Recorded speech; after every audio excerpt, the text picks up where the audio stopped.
I'm Bob Phillips. Back in 1983, I was asked to prepare a feature story for television about a Joplin firm that repaired department store mannequins. I didn't know it then, but from that beginning, I went on to do over 460 TV features, which were called the Phillips Files. Done in the four-state area, they aired between 1983 and 1997. Along with some talented photographers, we covered a lot of ground, traveling interstate highways and country lanes, up mountains and down hollers, to document the people, places, and things that make up this many-faceted area. Here, then, are a few of the Phillips Files.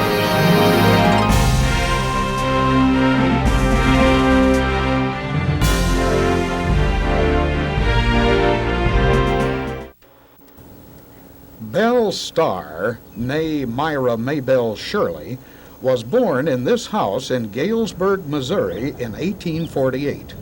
In 1991, famed artist Lowell Davis bought the old house and moved it to his unique Red Oak II community near Carthage. That same year, he purchased the contents of a Belle Starr museum in Nevada from the estate of Belle's granddaughter and brought the artifacts back to her first home.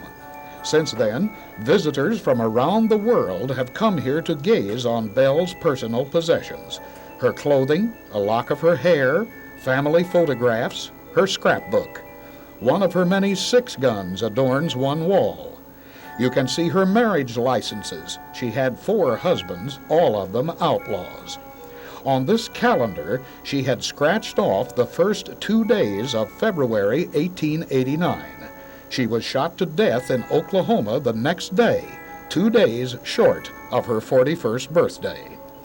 The museum also contains personal items of Belle's daughter Pearl, who was a character in her own right. A bordello madam, Pearl died in 1925. This stained glass window is from Pearl's house of ill repute in Fort Smith, Arkansas. Lowell says he wants more Belle Starr memorabilia, but there's one problem: proving its authenticity. I'm looking for any information that I can put in the museum, letters or photographs or items that she might have had, but the difficult is authentication of these items. So far, everything I have has been authenticated through museums. So I'm a little gun shy of, someone saying this is Belle Starr's gun or this is Belle Starr's piano, but of course I'm always interested if anybody knows where any of these items might be. Over the years, a lot of melodramatic nonsense has been written about Belle. In 10 books, 3 movies, and thousands of articles, she's often portrayed as a fire-breathing hellion who was quick with a gun. In reality, her biggest sin was just hanging out with a bad crowd, like Jesse and Frank James and the Younger brothers. Belle Starr, outlaw queen. Maybe she was, maybe she wasn't. In this unique museum, the visitor can see the more human side of this woman who has become an American legend. At Red Oak II, near Carthage, Bob Phillips, KODE News. Nancy Hurt of Pittsburgh has some rather unusual pets. She raises hedgehogs. She bought her first one from an area breeder in late 1992, and today has several of the little critters. Most of them, like the ones she named Harley and Bramble, are of the African pygmy variety. Her biggest one is this year-old male of the Egyptian species. She named him King Tut. These strange-looking animals with their spiny coats have been around since the Stone Age. Nocturnal mammals, they're indigenous to Africa, Asia, and Europe. Only recently have they become popular as exotic pets in America. When disturbed or threatened, hedgehogs roll into a ball, exposing their spines as a defense. They're generally good-natured, but must be handled with care because those inch-long spines are plenty sharp. Grown hedgehogs will thrive in any temperate environment, But if it gets too chilly, they go into semi-hibernation. Their lifespan is 8 to 10 years. In the wild, hedgehogs are natural insectivores, but Nancy feeds her gang cat food, yogurt, cottage cheese, and peanut butter. Though gentle in appearance, hedgehogs aren't what you'd call huggable. I asked Nancy if she'd recommend them as pets. Would you like to have a hedgehog? I don't believe. You don't think so? No, I wouldn't recommend them to everyone. I think you would need to probably like the unusual, or maybe be the type of person who likes to have something different from everyone else. You have to be a real animal lover, I guess, and you have to like odd little guys. They're definitely odd, but pretty neat. You'd expect to pay a premium for an exotic pet, and hedgehogs aren't cheap. A male costs about $200, a female $325. But they make ideal pets because their maintenance cost is low.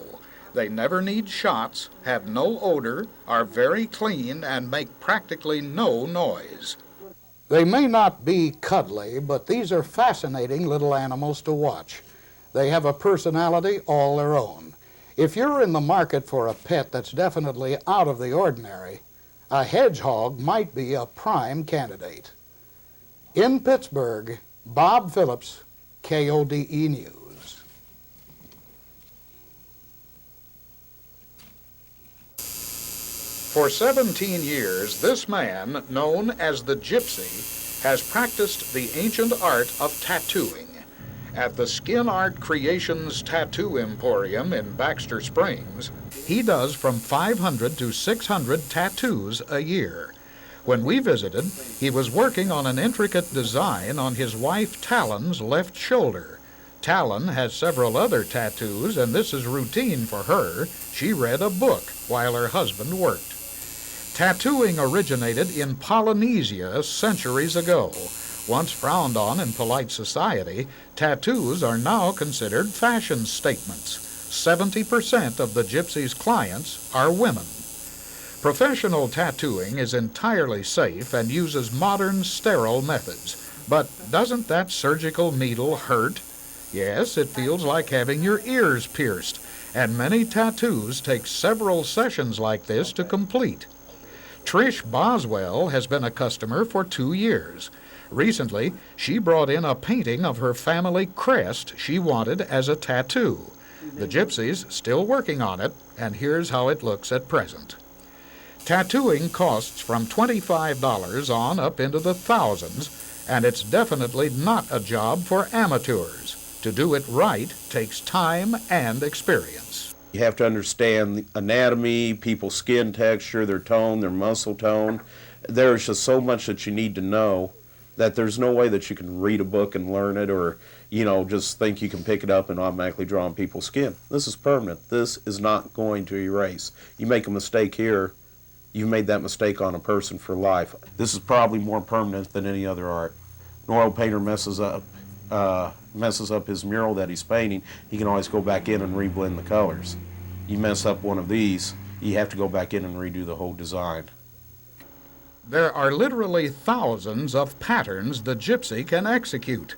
He says the most popular one among his clients is this simple rose and heart, but he does many original designs for customers who want something unique. Getting a tattoo is a lifetime commitment, and the Gypsy always reminds his prospective clients, Nothing's forever except diamonds, death, and tattoos. anyone considering a tattoo should keep 2 things in mind. First, be sure you really want one because they're permanent.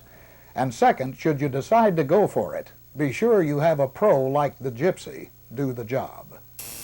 In Baxter Springs, Kansas, Bob Phillips, KODE News.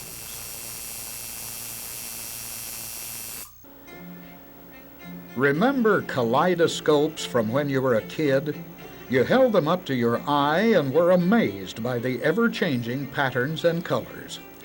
Buzz and Sarah Piney of Eureka Springs are in the business of kaleidoscopes, At their home workshop, they make about 500 of them a year. The Pineys started their cottage industry back in 1986 and now produce several kaleidoscope styles.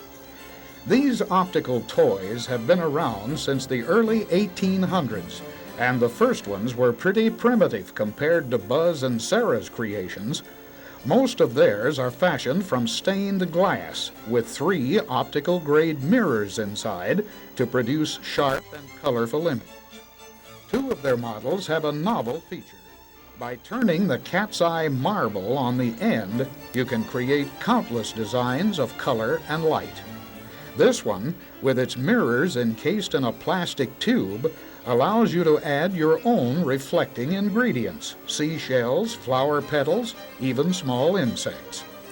At the top of their line is this fancy biplane of stained glass that has 2 multicolored propellers. You look in the eyepiece, spin the props, and watch the patterns change. The demand for kaleidoscopes declined for many years, but interest in them revived in the 1960s and 70s.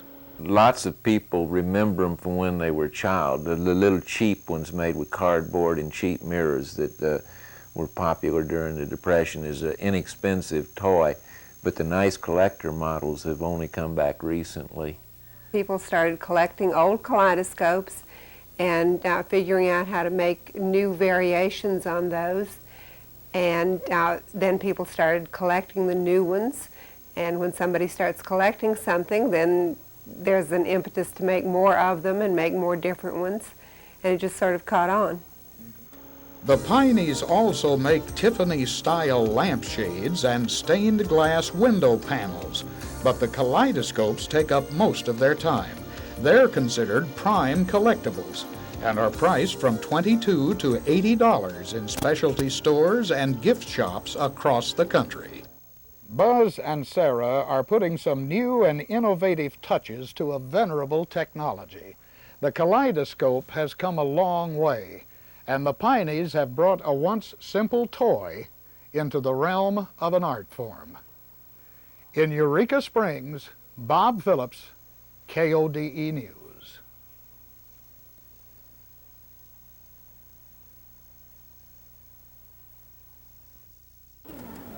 The Thunderation roller coaster is the newest attraction at Silver Dollar City, and since its opening, it's proved to be a real crowd pleaser. As roller coasters go, this one isn't really violent, but it generates plenty of excitement. There are several spots along the way that are guaranteed scream producer.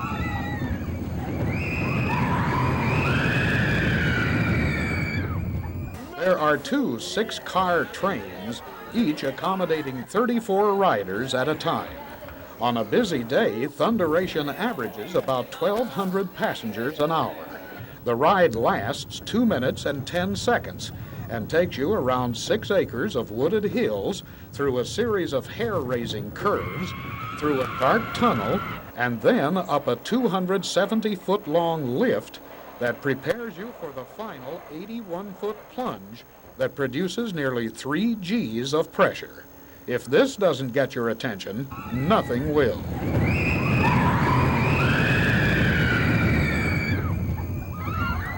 Every conceivable safety system has been built into the ride. Each seat has formed padding and a lap bar to keep you reasonably stable as the train zips around the course. The ride is controlled by computers using electronic sensors located beneath the tracks. Mike Patrick is the operations supervisor for Thunderation. The ride is 3,022 feet long. It features an 81-foot lift, a tunnel. The top speed is 48 miles an hour. I would say it's more thrilling than scary, and I'm saying that based on a lot of the responses we've got from the guests. The entire ride is gravity controlled, except for the lift, the 81-foot lift, which is motor driven with a chain, takes the train up and then returns the train back to gravity. So really the entire ride, except excluding the lift, is gravity.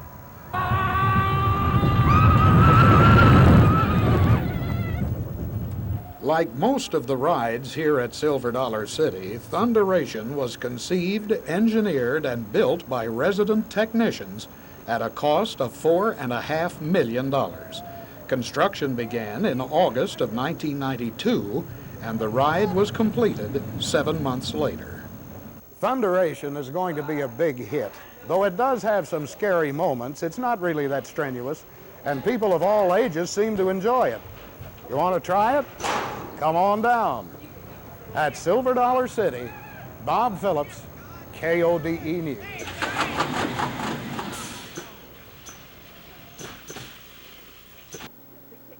This is Angel, a white-tailed deer that lives with Danny and Shirley Island of rural Galena.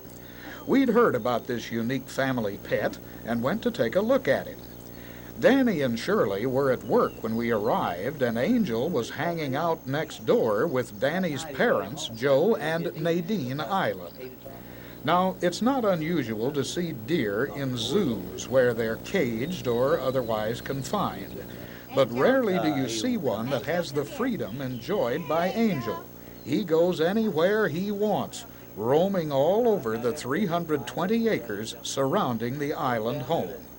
Occasionally, he'll go to visit some wild deer in the woods nearby, but he always reports back to the house, especially when it's time to tie on the old feed bag. He'll eat about anything the islands eat, and he's particularly fond of cookies and apples. Playful, good-natured, and curious, make that nosy, he has no fear whatever of humans. Nadine says he's never met a stranger and thinks everyone is his friend. Shortly after Angel was born in June of 1992, his mother was killed by a passing truck. Danny found the tiny fawn and took it home. He and Shirley took turns feeding it from a baby bottle, and it wasn't long before Angel had formed a close bond with the islands. At first, when Danny first found him, he put him in a little pen so he wouldn't run off because he didn't know where to go. But after he became accustomed to everybody, he gradually let him loose while he was around working. And then he kept him up for maybe a week or two while he was working, and then found that he stayed around, so he turned him loose. They just started petting him, and he just stayed around, and they just let it kept going, you know. They petted him and made a member of the family out of him. It's one thing to look out your window and see a deer frolicking in your yard, but Angel doesn't stop there. He often comes inside the house to check things out and maybe watch a little TV. Nadine says he figures since he's a part of this family, he can go anywhere they can. Angel is one of the most unusual family pets we've ever come across. Some people might say that Angel is spoiled, but the islands prefer to say that he just gets about anything he wants. Near Galena, Kansas, Bob Phillips, KODE News.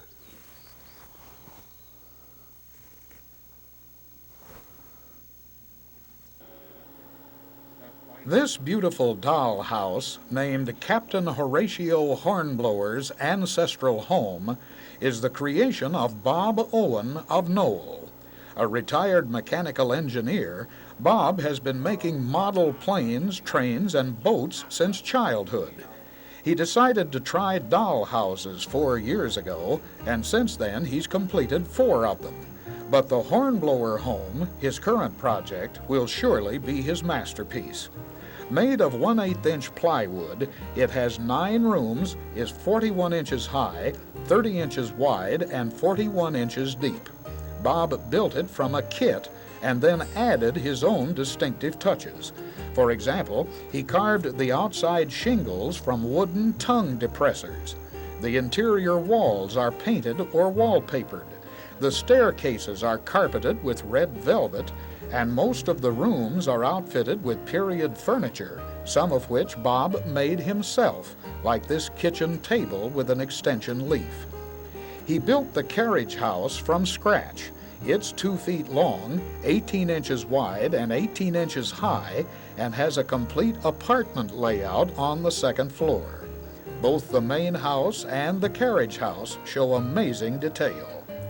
Bob figures that so far he's spent over 2 years and 1,000 hours of his time working on the Hornblower home, and a few of its rooms are still not finished. I'm afraid it's an ongoing project. I will probably never be finished. Every time I look at it, I can see something else I want to do. Might just be touch up a dab of paint, or it might be in a change I want to make. I've made many changes in the house. This becomes a relaxation. When all is said and done, I can sit down here and just whittle a little and paint a little and glue a little. And if I get tired, I just drop everything and go do something else. Read a book, work a puzzle or something. When all the rooms are done, Bob plans to fence in the home and put in a lawn and a graveled driveway. A dollhouse this ornate would probably retail for over $1,000, but that doesn't concern Bob. This is his hobby, and his work is not for sale. It's difficult to imagine the time and patience that has gone into this beautiful creation, and it's still not finished. But Bob's in no hurry to complete the project. He says he's having too much fun with it. In Knoll, Missouri, Bob Phillips, KODE News.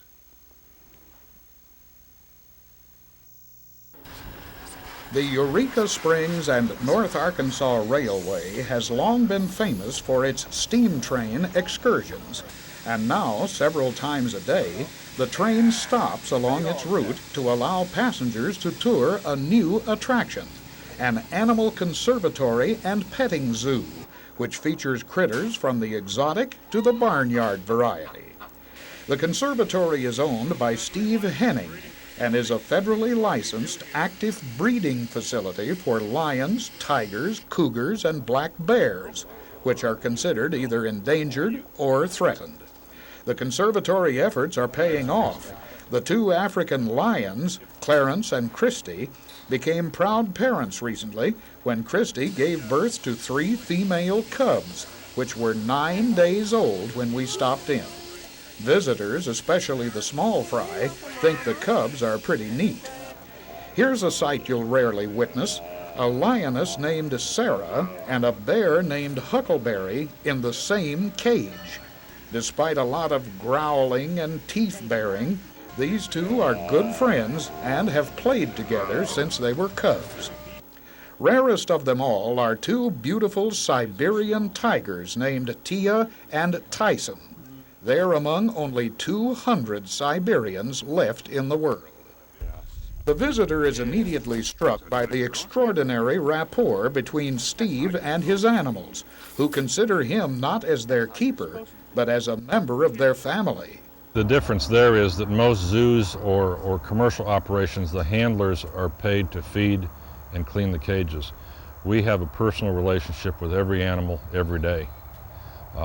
This fella here, who's almost 650 pounds, if he doesn't get the attention that he deserves each day, then he feels just like your children would, that they didn't get their attention from their parents. And we do take that kind of an interest in the fact that every animal here is dedicated toward us just as much as we are toward them. The nearby petting zoo has a llama, rabbits, pot-bellied pigs, turkeys, chickens, goats, and geese, all of them anxious to greet visitors, especially when said visitors come bearing goodies. These characters are unabashed panhandlers. The Animal Conservatory here at the ES&NA is a remarkable tourist attraction. But it has a nobler purpose, to make sure that these magnificent animals survive. In Eureka Springs, Bob Phillips, KODE News.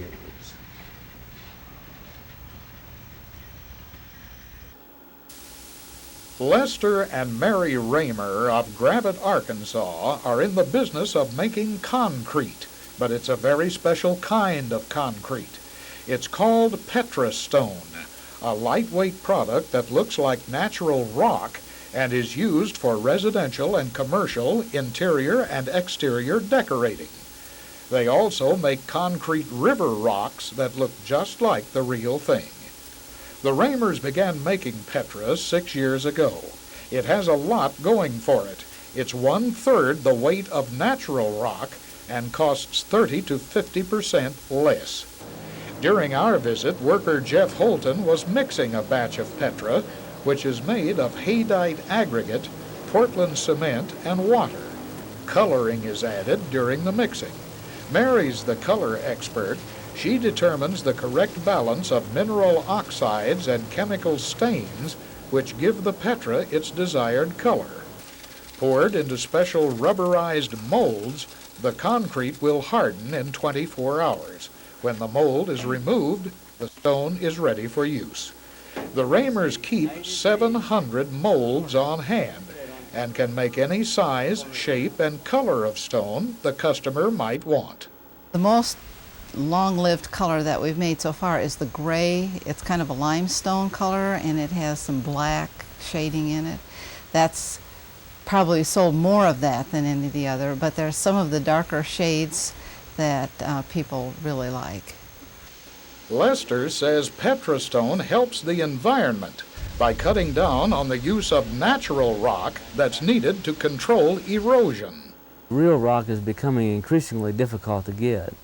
It's been picked over and off the fields and the ravines, gullies, and the good stone has been used up, and what good stone is left is very expensive.